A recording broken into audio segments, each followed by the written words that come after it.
Hello friends, hi, this is Apurva and I welcome you to my YouTube channel Civils Tube. I hope you all are good. तो आज का जो हमारा lecture है इसमें हम हमारी जो एंशिएंट इंडियन हिस्ट्री सीरीज चल रही है उसी को आगे कंटिन्यू करेंगे। लास्ट लेक्चर में हमने मगध के बारे में देखा था, मगध की जो डायनेस्टीज़ थी उनके बारे में देखा था। उसके अलावा हमने देखा था कि किस तरीके से जो हर्यंक डायनेस्टी थी उनने कौन से रीजन को कॉन्कर किया था। शिशुनाग डायनेस्टी ने किस तरीके से अवंती को कॉन्कर किया था।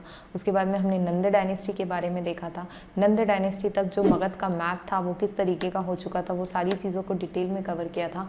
अब जो हमारा आज का लेक्चर है इसमें हम देखेंगे कि क्या ऐसे रीजंस थे जिसकी वजह से जो मगध था वो ही एक स्ट्रॉन्ग और एक पावरफुल किंगडम के रूप में इमर्ज हुआ दूसरे किंगडम्स की जगहों पे, लाइक अवंती। वो भी एक बहुत स्ट्रॉन्ग किंगडम था बट वो क्यों नहीं हो पाया और मगध ही क्यों हो पाया, ये सारी चीज़ें डिस्कस करेंगे। इसके अलावा हम देखेंगे कि ईरानियन इन्वेजन किस तरीके से हुआ इंडिया पे, कहाँ पे उनका रूल था, किस तरीके का इन्फ्लुएंस था।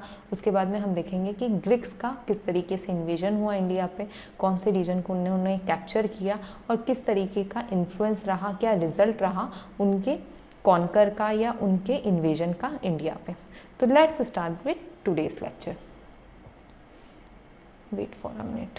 तो अब हम देखते हैं कि ऐसे क्या रीजंस थे जिसके कारण जो मगध था वो एक स्ट्रॉन्ग स्टेट के रूप में इमर्ज हुआ। तो सबसे पहला जो रीज़न था वो था एडवांटेजियस जोग्राफिकल पोजीशन। अब जोग्राफिकल पोजीशन कैसे एडवांटेजियस थी, हम जैसे बिहार वाला रीजन देखते हैं, आज की तारीख में भी हम बिहार वाला रीजन देखते हैं, उसके पास ही झारखंड है। झारखंड में काफ़ी सारी आयरन ओर की माइंस है, काफ़ी सारी आयरन माइंस है। तो उस समय भी ये सारी चीज़ें थी। जो मगध था, जो बिहार वाला रीजन था, उसके पास काफ़ी सारी ऐसी जगह थी जहाँ से ईजिली अवेलेबल था आयरन ओर।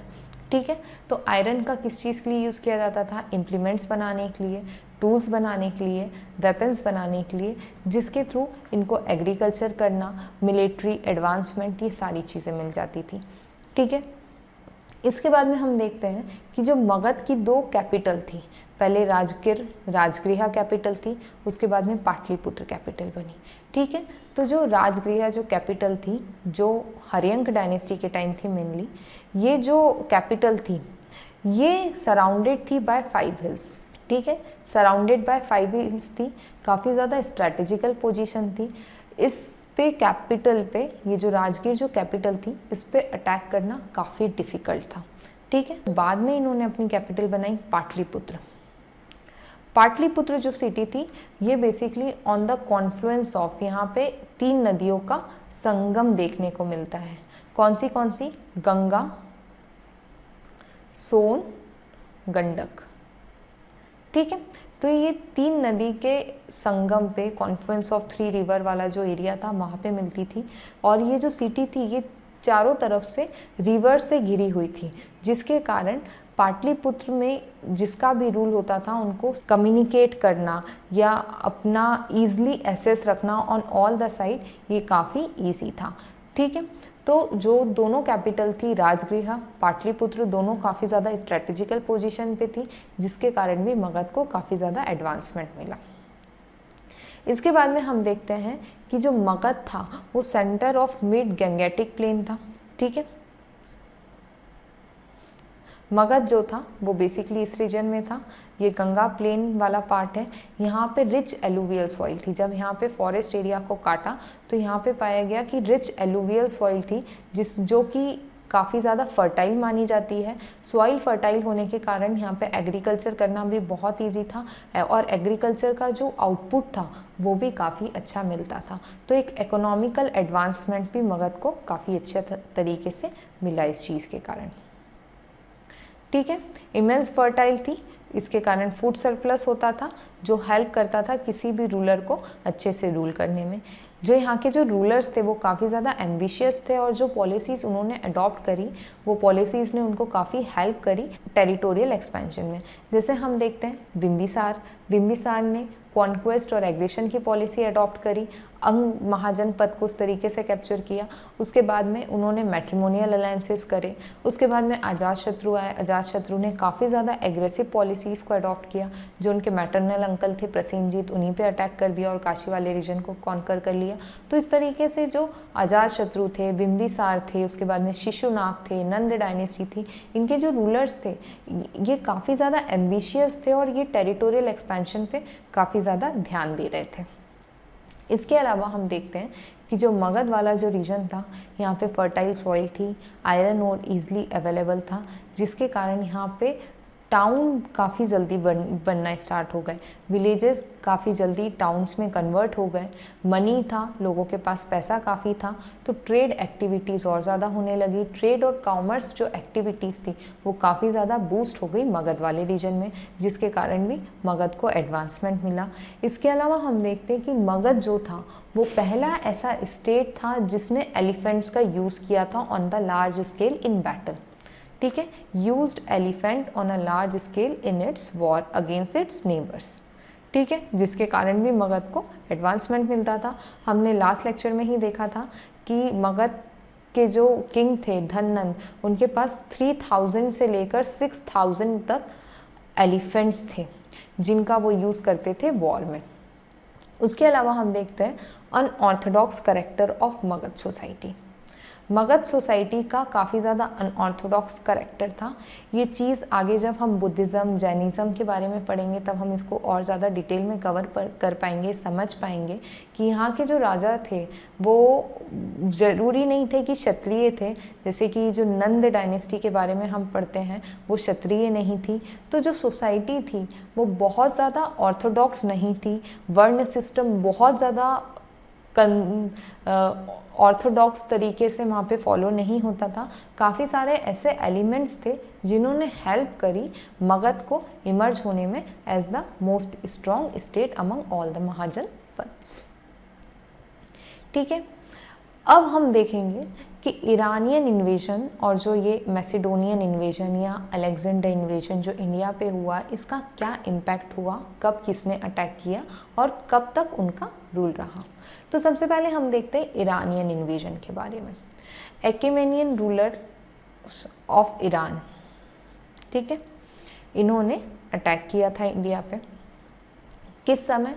तब मगध एम्पायर एक स्ट्रॉन्ग स्टेट के रूप में इमर्ज हो रहा था। 516 बीसी में इन्होंने अटैक किया इंडिया पे, और इंडिया का जो नॉर्थ वेस्टर्न इंडिया का जो पार्ट था, जिसमें हम बोलेंगे present day Punjab, west of Indus और सिंध वाला जो एरिया था, उसे इन्होंने कैप्चर कर लिया, कॉन्कर कर लिया।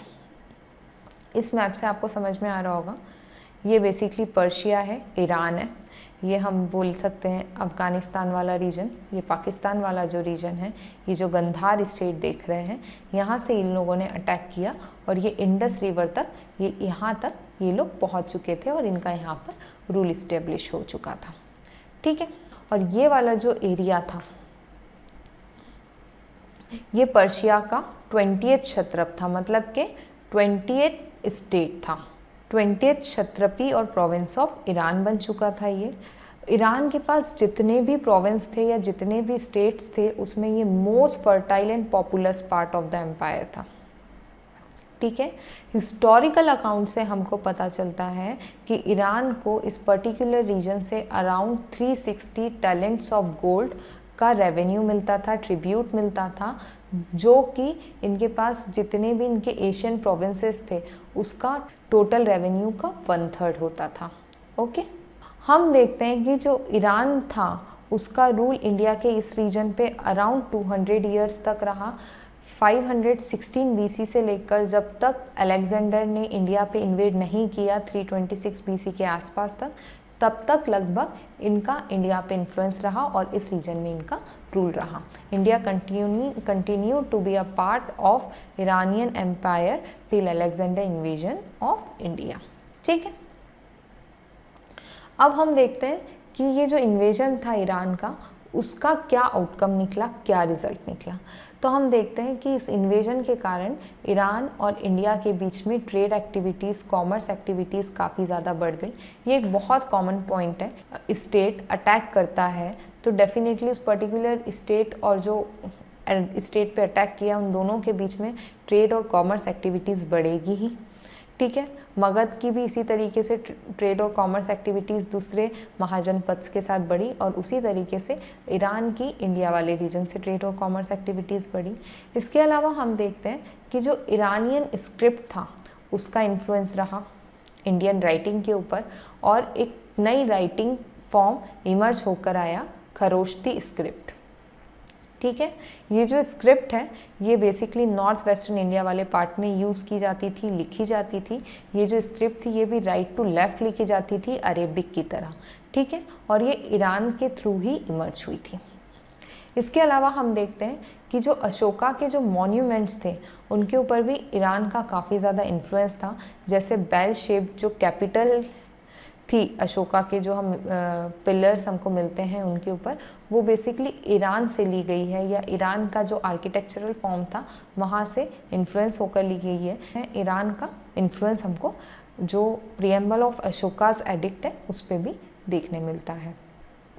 इसके अलावा एक बहुत इम्पॉर्टेंट चीज़ ये है कि जो ग्रीक्स थे उनको इंडिया के बारे में मेनली ईरानियन से ही पता चला, ईरान से ही ग्रीक्स को पता चला और उसी के कारण जो अलेक्जेंडर थे उन्होंने इस पर्टिकुलर रीजन को इन्वेड किया। ओके, तो ये इन्फ्लुएंस था ईरान का। अब हम देखते हैं कि ग्रीक का या मैसिडोनियन इन्वेजन का क्या इन्फ्लुएंस रहा और उसका क्या रिजल्ट निकला।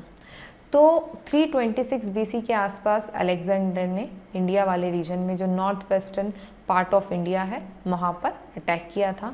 ये ग्रेट किंग थे और general who conquered the Persian Iranian empire. Iran के अंडर आता था हमारा ये वाला रीजन और पर्शिया को कैप्चर कर लिया था, कॉन्कर कर लिया था अलेक्जेंडर ने, और वहीं से ये इंडिया वाले पार्ट में है।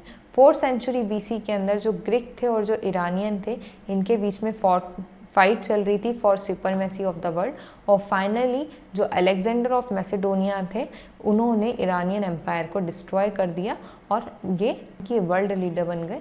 इनका रूल पर्शिया ईरान वाला जो रीजन था वहाँ तक इनका रूल स्टार्ट हो गया। अब यदि हम इंडिया की बात करते हैं तो इंडिया पे जो इनका कॉन्कर था वो मेनली स्टार्ट हुआ काबुल वैली से। ठीक है, सबसे पहला जो स्टेप था इन्होंने काबुल वैली में रखा।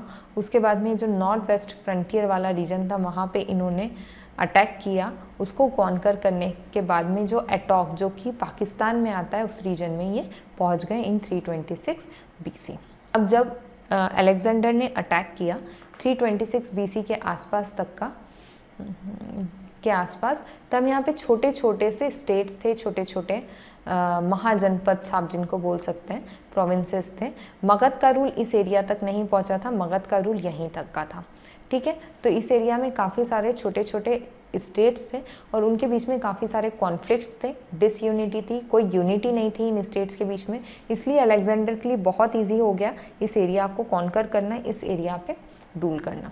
ठीक है, तक्षशिला वाले पार्ट में उस समय आम्बी नाम के एक रूलर का रूल था और इस वाले पार्ट में पोरस नाम के एक रूलर का रूल था। हम देखते हैं कि जितने भी रूलर्स थे इस टेरिटरी में उसमें से जो आम्बी द प्रिंस ऑफ तक्षशिला ये एक इम्पॉर्टेंट थे। उसके अलावा पोरस ये एक इम्पॉर्टेंट किंग थे जिनका जो किंगडम था वो झेलम और चिनाब रिवर के बीच में था। ठीक है, जो तक्षशिला के किंग थे आम्बी, उन्होंने अपने आप को सबमिट कर दिया था अलेक्जेंडर को, बट जो पोरस थे उन्होंने रिफ्यूज़ कर दिया अलेक्जेंडर की सोवर्निटी को एक्सेप्ट करने के लिए। अलेक्जेंडर को एज अ रूलर एक्सेप्ट नहीं किया और अपनी टेरिटरी नहीं दी और उनके अगेंस्ट बैटल लड़ी। ठीक है, अलेक्जेंडर ने ट्रिक के थ्रू झेलम रिवर को क्रॉस किया क्योंकि पोरस एक बहुत स्ट्रॉन्ग किंग थे। फाइनली इन्होंने पोरस को डिफीट कर दिया, बट पोरस को डिफीट करने के बाद में अलेक्जेंडर ने उनको काफ़ी जेनरसिटी के साथ ट्रीट किया उनकी ब्रेवरी के कारण, और जो उनका स्टेट था वो उनको वापस दे दिया। ठीक है। अब ये जो मैप है इसके थ्रू आप empire of Alexander the great देख रहे हैं। ये ग्रीक मैसेडोनिया यहाँ से इन्होंने स्टार्ट करा, इस पूरे रीजन को कॉन्कर करते करते ये यहाँ तक इंडिया तक पहुँच गए, इस रीजन तक। उस समय यहाँ पे नंद डायनेस्टी का रूल था, यहाँ पे मत्स्य जो स्टेट था वो था, और इसके पहले यहाँ पे तक्षशिला जो पोरस का जो झेलम और चिनाब के बीच का स्टेट था वो यहाँ था, और ये सारे स्टेट्स इस रीजन में थे। अब हम देखते हैं कि जो पोरस थे इनके साथ इनकी जो बैटल हुई थी वो बहुत फेमस बैटल थी, और उसे हम बोलते हैं battle of Vitasta. Vitasta basically Jhelum river का एंशियंट नेम है। मॉडर्न डे झेलम जो रिवर है वहाँ पे हुई थी ये जो बैटल थी, बैटल ऑफ वितास्ता। इसको ग्रीक हेडेफेसिस बैटल भी कहा जाता है। ये कब हुई थी? 326 BC में हुई थी। ये इंपॉर्टेंट है, एग्जाम में डायरेक्ट MCQ बन सकता है यहाँ से। और इसी से हमको क्या पता चलता है? हमको इसी से ये पता चलता है कि इंडिया के इस वाले रीजन में कितनी ज़्यादा डिसयूनिटी थी, जिसके कारण अलेक्जेंडर ने इस एरिया को ईजिली इन्वेड कर लिया और ये जो छोटे छोटे स्टेट थे उनको ईजिली कॉन्कर कर लिया।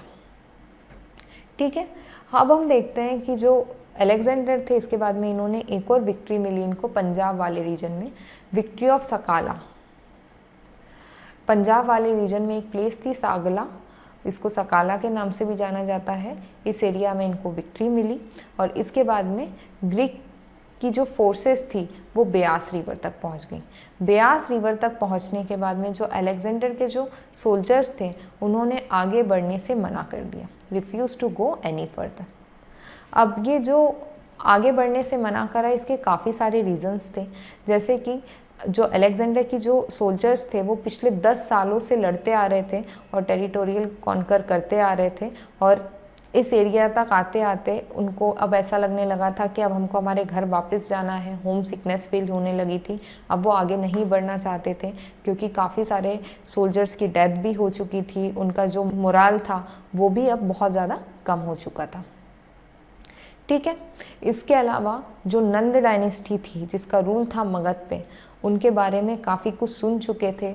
इनको पता चल चुका था कि उनके पास ह्यूज आर्मी है, 2 लाख इन्फेंट्री है, कैवलरी है, एलिफेंट्स हैं। तो ये सारी चीज़ें सुन के अलेक्जेंडर के जो सोल्जर्स थे वो आगे बढ़ने से पहले ही रिफ्यूज़ कर चुके थे। और इसके अलावा जिस तरीके से पोरस ने अपने आप को प्रेजेंट किया अलेक्जेंडर के सामने, उससे जो अलेक्जेंडर की आर्मी थी उन्होंने आगे जाने से मना कर दिया, और इन्हीं सब कारण से जो अलेक्जेंडर थे उनको वापस जाना पड़ा 325 BC में। जाने के पहले इस पर्टिकुलर एरिया में जितनी भी टेरिटरी इन्होंने कॉन्कर की थी वहाँ पे कुछ एडमिनिस्ट्रेटिव अरेंजमेंट करे, और उसके बाद में अलेक्जेंडर वापस चले गए। जाते जाते जो बेबीलोनिया वाला जो पार्ट था 323 BC में वहाँ पहुँचे अलेक्जेंडर, और वहाँ पे उनकी डेथ हो गई at the age of 33। Alexander की डेथ काफ़ी जल्दी हो गई, जिसके कारण जो न्यूली बॉर्न टेरिटरी थी या जो एम्पायर था उसको उसके बाद के किंग्स रख नहीं पाए, और ये जो एरिया था वो धीरे धीरे फर्दर स्मॉल स्मॉल टेरिटरीज में डिवाइड हो गया। अब हम देखते हैं कि क्या इफेक्ट था अलेक्जेंडर के इन्वेजन का इंडिया में। ये पहला ऐसा ओकेशन था जब ancient Europe direct ancient India के कांटेक्ट में आया। ठीक है। इसके बाद में हम देखते हैं कि डायरेक्ट कांटेक्ट स्टार्ट हो गया इंडिया और ग्रीस के बीच में डिफरेंट फील्ड्स को लेकर, जैसे कि एस्ट्रोलॉजी हो गई, साइंस हो गया, काफ़ी सारी नई नई चीज़ें एक दूसरे से सीखने के लिए मिली। इसके अलावा जो अलेक्जेंडर का जो इन्वेजन था उसके थ्रू काफ़ी सारे नए रूट्स मिले, 4 डिस्टिंक्ट रूट्स मिले बाय लैंड एंड सी। इसके अलावा हम देखते हैं कि जो अलेक्जेंडर थे उनके इन्वेजन के कारण हमको first reliable date in early Indian history देखने मिलती है। देखिए, इस समय जब हम ये महाजनपद की बात कर रहे हैं या अलेक्जेंडर इन्वेजन की बात कर रहे हैं, इस समय तक इंडिया में हिस्ट्री को ऐसा कोई बहुत इंपॉर्टेंस नहीं दी जाती थी, ना ही कोई स्पेसिफिक ऐसी बुक लिखी गई थी जिसमें इंडिया का हिस्टोरिकल अकाउंट मिल सकता था। हमको मेनली जो इंडिया का हिस्टोरिकल अकाउंट मिलता है वो या तो रिलीजियस बुक से मिलता है, या जो अर्थशास्त्र है चाणक्य की, उससे कुछ इन्फॉर्मेशन मिल जाती है, बट एज सच कोई स्पेसिफिक हिस्टोरिकल अकाउंट नहीं लिखा गया था इस समय पे। इंडिया में उस समय हिस्ट्री की एज सच कोई बहुत इंपॉर्टेंस नहीं थी। बट ये जो अलेक्जेंडर का इन्वेजन था, इससे हमको एक मोस्ट रिलायबल डेट मिलती है कि इस पर्टिकुलर डे पे अलेक्जेंडर ने इंडिया पे अटैक करा, और इसी से हमको पता चलता है कि क्या क्रोनोलॉजी थी यहाँ पे डायनेस्टीज़ की, किस डायनेस्टी का रूल कब आया। तो ये जो ग्रीक इन्वेजन था, ये हमको इंडिया की हिस्ट्री को कंस्ट्रक्ट करने में बहुत हेल्प करता है। इसके अलावा जो अलेक्जेंडर के जो हिस्टोरियंस थे, वो उस समय की इंडिया की सोशो इकोनॉमिक कंडीशन के बारे में भी हमको काफ़ी कुछ इन्फॉर्मेशन प्रोवाइड करते हैं उनके हिस्टोरिकल अकाउंट में। ठीक है, तो ये सबसे बड़ा इम्पैक्ट था इंडिया का ग्रीक पे, कि जो हमारी मेनली उस समय की जो हिस्ट्री को हमने कंस्ट्रक्ट किया है, उसमें हमको जो ग्रीक अकाउंट्स था उसने काफ़ी ज़्यादा हेल्प प्रोवाइड करी है। तो ये था ईरान और जो ग्रीक है उनके इन्वेजन और उनके इम्पैक्ट्स। यहाँ तक का अब जो पार्ट है वो यहीं पर ख़त्म होता है। अब हमने देख लिया है कि ग्रीक और ईरानियन इन्वेजन्स कैसे हुए थे, कौन से रीजन में उनका रूल था, किस तरीके का इम्पैक्ट रहा इंडिया के ऊपर उन सब चीज़ों का। अब जो हमारा नेक्स्ट लेक्चर होगा उसमें हम बेसिकली डिस्कस करेंगे सोसाइटी, रिलीजियस और जो सोशो इकोनॉमिक कंडीशन थी ड्यूरिंग 6th सेंचुरी BC। उसके बाद में हम डिस्कस करेंगे जैनिज़्म और बुद्धिज़्म के बारे में। इन दोनों रिलीजन को हम डिटेल में पढ़ेंगे क्योंकि ये एग्जाम पॉइंट ऑफ व्यू से बहुत इंपॉर्टेंट टॉपिक है। और उसके बाद में हम देखेंगे मौर्यन डायनेस्टी के बाद में। तो आज के लिए बस इतना ही। Thank you for watching this session. यदि आपको हमारे लेक्चर्स अच्छे लग रहे हैं तो प्लीज़ लाइक करें, सब्सक्राइब करें, ज़्यादा से ज़्यादा शेयर करें, ताकि मैं और ज़्यादा मोटिवेट होकर इस तरीके के वीडियोज़ बना पाऊँ। Thank you for watching this session.